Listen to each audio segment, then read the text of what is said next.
Have you been told you need to stop doing what you love, whether it's exercise, running, or a sport? Well, here at Dynamic, we don't like that answer. In this podcast, we'll talk to leaders in the health and wellness space from Southwest Florida to get the solutions you need to get you back to doing what you love. Welcome to the Dynamic Naples Podcast. What's going on, Naples? Today I have a very special guest. Coach Micah West works at the Show Me Strength gym. I've known him for a few years now. I kind of consider him to be the mayor of Naples because he seems to know everybody. How you doing today, Micah? Great. How are you? Good. Thanks for coming on. So, Micah, you've got to be probably the most credentialed coach, trainer. Do you prefer coach to trainer? Is that what you prefer? Yeah, probably, because I do a lot of nutrition and lifestyle and health coaching. Yes. So yeah, you definitely are like the most credentialed coach I've ever met. We got way more degrees and certificates than I do. So tell me, like, where does all that passion come from? Like, what got you into the fitness industry in general? So my mother was an aerobics instructor from the time I was probably 4 or 5. So around 1980.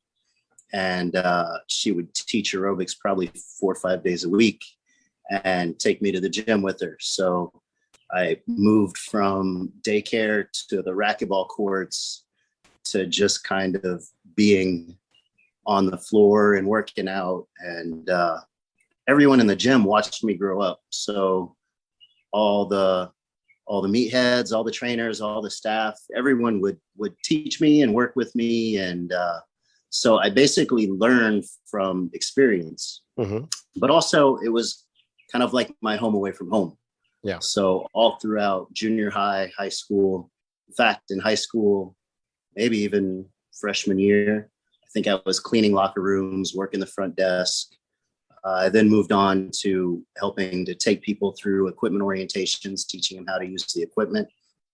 And of course, I was always small growing up. I was always the shortest, probably the lightest in all the sports. I played baseball and soccer and you know, whatever else I could do. So I was always looking to get stronger and faster and bigger. And really, for me, I never expected that to end up being a career. Yeah. But I moved to Naples in 99 and I didn't have a job. So the first thing I did was go to a Bonita Bay job fair. And they were hiring trainers for the Brooks, which they were in the process of building.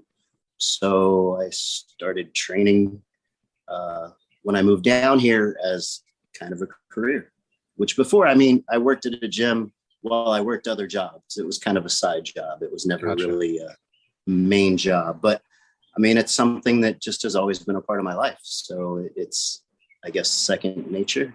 That's great. Yeah, I can relate to the high school sports being small and within, like, you might not think of it the way I look now, but high school, I was probably like 145 pounds. You know, we're about the same height. You know, I was playing hockey and lacrosse, a very physical sport. So I was always like desperate to put on weight. In fact, I actually did a summer abroad. I went to Germany and I came back like 10 pounds heavier because it was just like a bunch of beer and sausage. I was psyched. So what was the very first, like the first personal training certificate you did? I think it was ACE, American Council on Exercise. Mm-hmm. And in fact, I didn't even study for it. I just went in and took the test and passed it. So, but I've always been really good at passing tests. Very, I guess, memory, anything where you have to memorize information. Yep. It's just always been super easy for me. Oh, lucky man. It's not my strong suit at all. So talk about some of like the bigger certifications you've done. We'll start off with like the sort of the most influential ones on you. So I grew up in Illinois and worked at kind of a meathead type gym, you know, where it was all young people. So when I moved to Naples, all of a sudden my clients were considerably older and had a lot more health issues, not just physically, but, a lot of them were on a lot of different medications. A lot of them had, issues from poor lifestyle, poor diet, things like that. So I really was lost. I had gone from one extreme to another, and I had to really start relearning how to do everything. And I was introduced to Paul Chek, who was a holistic exercise kinesiologist.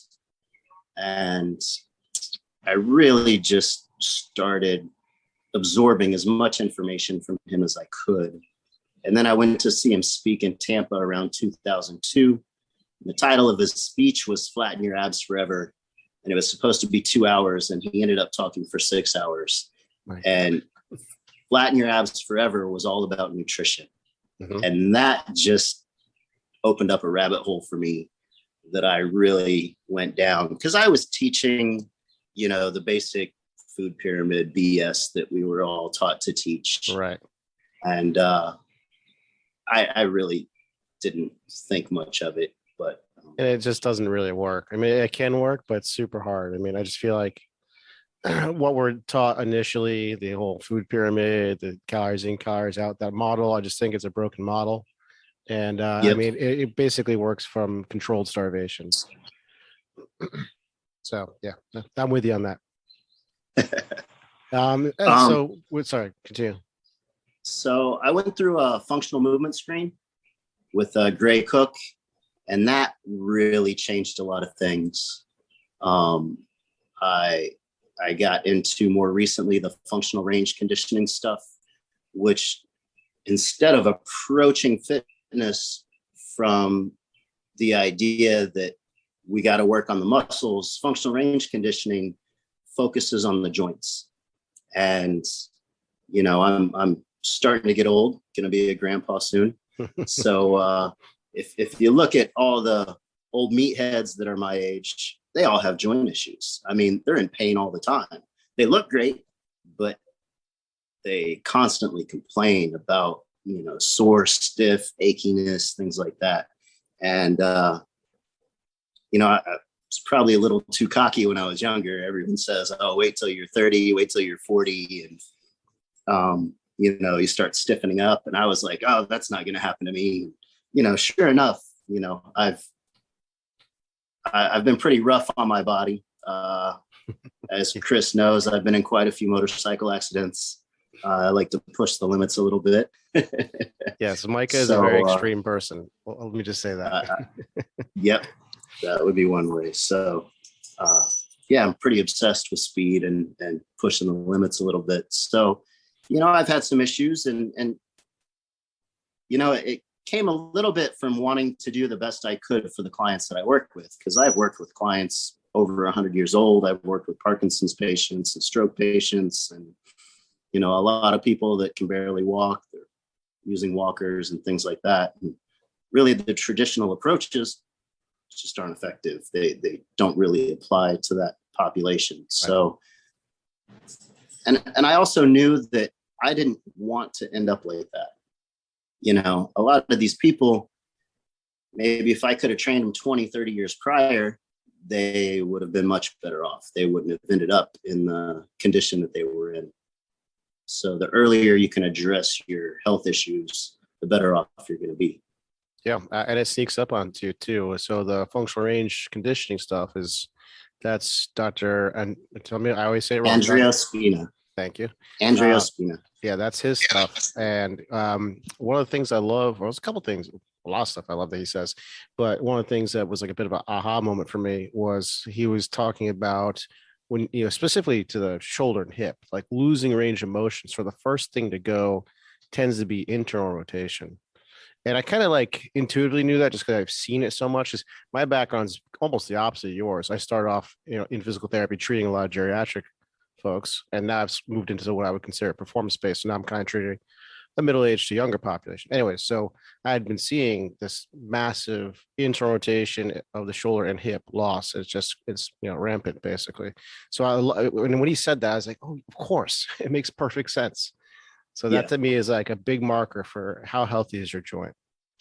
Right. And really, according to Dr. Spina, and I definitely agree with him, is the shoulders, hips, and spine. Those are your three big areas that you want to really keep as healthy as possible. Mm-hmm. So all the joints really, except for the spine, you want to make sure you maintain good internal and external rotation.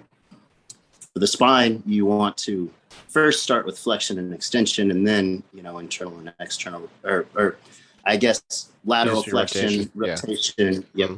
Yep. Side bending, all that. Yeah. And one of the other ideas too that I really loved, because I feel like traditional physical therapy can be a little sometimes too conservative and too worried about injuring a tissue. And so I think some of the recommendations can be a little bit excessive. For example, like if you had a lateral ankle sprain, we kind of taught to not put any stress on that lateral ligaments, right? So you only move in certain motions and do isometrics and things like that. Where his idea is just the opposite. You do want to induce some strain on that tissue to teach it to heal, which makes perfect sense. Obviously, within reason, you don't want to crush the tissue, but you do want to put a little bit of, progressive load into that tissue to tolerance. So that also makes a ton of sense to me too. And you'll always regret not training the position you got injured in. Yeah, I love that. That's perfect. So any other certificates you think have been sort of mind blowing for you?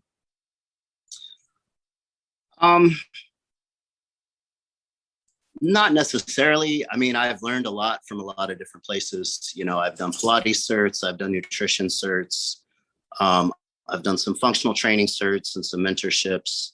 Of course, I like to lift heavy stuff. I like to look good. But that stuff really isn't the best. Oh, the one I almost forgot. I'm really focusing a lot on right now. It's still kind of new to me, and the more I work with it, and I know Chris is doing his testing with me to kind of help out, but heart rate variability. Yeah. So I'm beta testing an app that clients take a measurement of your heart rate variability first thing in the morning, and it comes to me and I can track what is going on. So heart rate variability, for those of you who don't know, if your heart rate is 60 beats per minute, you would think that means that your heart beats once per second. But the reality is one heartbeat might be 0.8 seconds from the next, and the next heartbeat might be 1.2 seconds. So that variability between the heart rate is a measurement of the state of your nervous system, whether you're in a state of fight or flight, or whether you're recovering and digesting and healing. So we can use different training techniques. We can use different recovery methods, focusing on nutrition, supplement, sleep. And then really for training, the one area which I always hated and really neglected probably for most of my life is cardio, because recovery always happens in a cardiovascular state. Strength training is anaerobic. And that's really where you can create some great adaptation. But the recovery has to happen. And if your HRV score is low, you're not going to recover from intense workouts. So what you're saying is doing some cardio after an intense workout is going to be good for your recovery. Is that right? I wouldn't necessarily say after, but doing, a relatively consistent amount of cardio. Okay. I try to split my cardio up for my strength training. It doesn't always work that way, especially now that our new studio is a little farther from my house. So I've been thinking about getting some equipment for the house to do cardio. Yeah. And did you have a preferred type of cardio? No, not necessarily. I've never been a fan of running. Me neither. I think it's from all the years of soccer when all we did was run and run and run. And I was like, wait, I wanted to play soccer. I didn't want to run. So, yeah, I did cross country in high school. And I think I hated, I only did it to stay in shape because I needed something to do in the fall to be in shape for hockey. So just like build endurance. But I pretty much hated every single second of it. Running is also not my thing. Very cool. And then you're also taking this Chris Kresser course. So what is that? In a nutshell, is it just like a general coaching program, or does it involve nutrition? I assume it has a lot of nutrition to it. So the Kresser Institute, classes start in 1 month, and it is a health coaching. It's a 1-year program, but it's health coaching as it relates to functional medicine. So, functional medicine doctors are really starting to appear all over Naples. I love that. And definitely, as you go see the functional medicine doctor, they're going to tell you what to do, but you're on your own after that. So basically, that's where my role as a functional medicine health coach would come in, to where I can help these people implement all of the lifestyle, exercise, nutrition, all of these habits. And a lot of it is really learning to change your daily habits and to prioritize what's most important. So, it almost has more to do with psychology than it has to do with the actual, nuts and bolts of it. But, hopefully I'll be pretty well-rounded in all of those aspects, and I can work with a lot of doctors. I also do work with Tricor Wellness, so some corporate wellness coaching and private wellness coaching through them. Very cool. Yeah, I mean, I think that's the wave of the future, proactive medicine as opposed to reactive, the model that we've been dealing with. So yeah, I really think that's going to bridge the gap between, medicine and wellness. So I think it's pretty amazing. Definitely. Awesome. Well, so you kind of talked about the motorcycle accident. So I think we should tell the story. I'll start off so we were in a different studio. We were in the Naples Fit Lab a couple of years ago. I get a call from Chad Rogers. A year ago. Was it a year ago? Okay. I get a call about a year right now. Yeah. God, it's crazy that you're doing so well. So Chad calls me up. Hey, I just saw Micah in a bunch of ambulances. He just got airlifted. I was like, what? Airlifting is usually a bad sign. So he's like, yeah, he got into a motorcycle accident right outside the lab, basically, right? It was right on Pine Ridge, I think.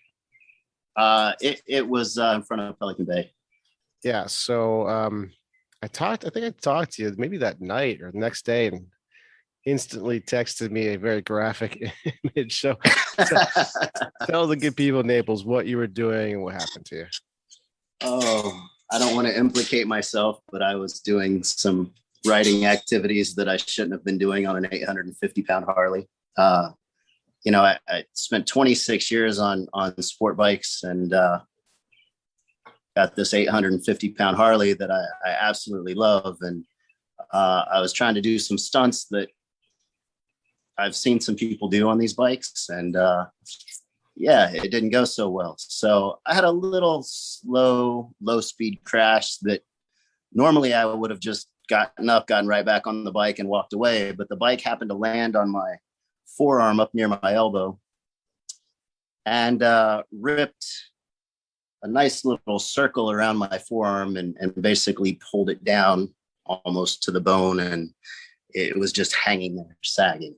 So yeah, this is what we call a degloving injury. And it's like it sounds. It's like someone just, those big yellow kitchen gloves you'd use. It's like just like taking that whole thing off. So basically I could almost see the bone. It just looked like all the muscle just been yanked right off. It was disgusting. I was like, yep. I saw that picture. I was like, you're gonna lose your arm. What happened?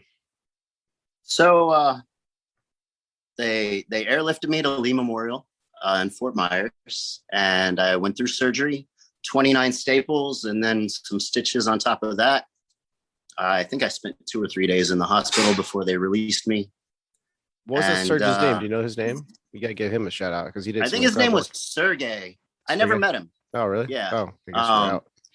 Yeah. So they put me out. I mean, I might have met him right before the surgery as they were putting me out, but yeah. You're probably pretty faint, I imagine. No, actually, I was fine. I was up talking to him. I was trying to let him let me sit up on the helicopter so I could look out the windows. They wouldn't have any of it. In fact, the first thing I do, I actually remember parking the bike. I was walking around for a bit. I did take the picture. That that got me into some trouble. And then sent it to Jen, right? Immediately. Yeah, she was pretty upset with me for that. But I started doing finger and wrist and arm exercises and stretching it in the hospital. I pretty much rehabbed it myself. Started doing as much as I could. The staples came out in 2 weeks. Of course, the first thing I did was jump back on the motorcycle and go ride. And then I think within 5 months, I deadlifted 500 pounds. No, 400 pounds. Incredible. 5 months, 400-pound deadlift. It was pretty interesting. It was a long rehab. Yeah, and that's just a testament to your knowledge base. I mean, here I am working side by side with him. I'm saying, hey, I'll rehab you, and he just knew what to do. I didn't have to touch him once. He rehabbed the whole thing on his own. He has full range of motion, full strength. The only thing you're missing is a little bit of nerve sensation in one spot. That's about it, right? Well, the whole forearm, basically, the nerves are pretty crazy. Some things feel really intense. Like if my dog, she's a medium-sized dog, she puts her paw on my arm and it'll send me through the roof. But my cats, when they lick it, sometimes I don't even feel it. Their tongues are really rough, like sandpaper. Yeah. So there's some weird nerve things that go on. But for the most part, you wouldn't even looking at it, you don't really notice it doesn't really pop out now, the scar. Yeah, it's pretty incredible. Also, so I thanked you before in the past, but I want to do it on the air. So Micah introduced me some dietary changes, and and I was kind of I'd had a daughter a few years earlier, and kind of been steadily putting on weight. I think I was getting pre-diabetic probably, and then he didn't even tell me what to do. Just kind of like, hey, check out this diet. And I checked it out. I did it. I lost 25 pounds or 30, I think, actually 30 pounds now. I've been on this carnivore diet for almost a year now. Absolutely love it. My wife went on it. She dropped like 25 pounds. So, honestly, like, I think I was heading in a sort of bad way with my health. So you've definitely changed my life. So thank you for that. Awesome. I appreciate it. So you heard it, people. This is the guy to talk to if you're looking to get strong, stay mobile, be healthy, lose weight, all the above. He can do it all. Do you have sort of an ideal client that you like to work with? I kind of like working with people, 45 to 70. Mm-hmm. That seems to be a great age group where, traditional workouts really aren't going to help them achieve what they need to achieve, but they're still young enough to make the changes before it's too late. Mm-hmm. Though I do still work with a lot of older clients as well. Yeah. That's great. So where do people find you? Of course, I work at Show Me Strength in North Naples with Chris and Chad, and that's next to the Mercedes-Benz of Bonita on 41. And I do coaching with Tricor Wellness. And, occasionally I can work from some other locations as well. It just depends on, if someone has a home gym or a gym in their building that I can use. So on Facebook, I do have a page called Get Fit Naples. And I have a Facebook page called Midlife Health and Wellness. Great. So is Facebook probably the best place for them to contact you? Yep. Facebook is probably it. Great. And it was Get Fit Naples, right? Get Fit Naples is the group. And the business page is Midlife Health and Wellness. Okay. Perfect. Great. Well, I think you kind of answered all my questions. Is there anything else that I'm missing? Oh, probably, but I don't know. Where to start, right? Well, Micah, it's been great. Everyone reach out to him. He's a fantastic coach. And just thanks again for coming on the podcast. Awesome. Thanks, Chris. Do you have unexplained pain? Or do you wonder just how healthy you are? When was the last time you had your blood tested? Blood chemistry analysis is a great way to stay ahead of any health conditions. And now you can have control of your health with Let's Get Checked. Let's Get Checked is an incredible company that sends blood tests to your home. You can choose from over 30 different tests, whether that's liver function, testosterone, micronutrient, cholesterol, or C-reactive protein, which is a marker for inflammation. It's sent to you with free shipping, and you get results in 2 to 5 days, no physician referral needed. Use the code DPT20 for 20% off. Go to letsgetchecked.com and use the code DPT20. Did you know that you can get started with physical therapy without a physician's referral? Physical therapists don't just solve pain, we get down to the root cause and keep it from coming back. We also discuss all things health, such as nutrition and lifestyle changes. If you feel that you could use some help, let's get on a free consult call. Go to www.dynamicnaples.com and sign up for a free call. Also, if you like this podcast, please give us a rating wherever you listen to podcasts. It helps us spread the message. Thanks for listening, and we'll see you next week.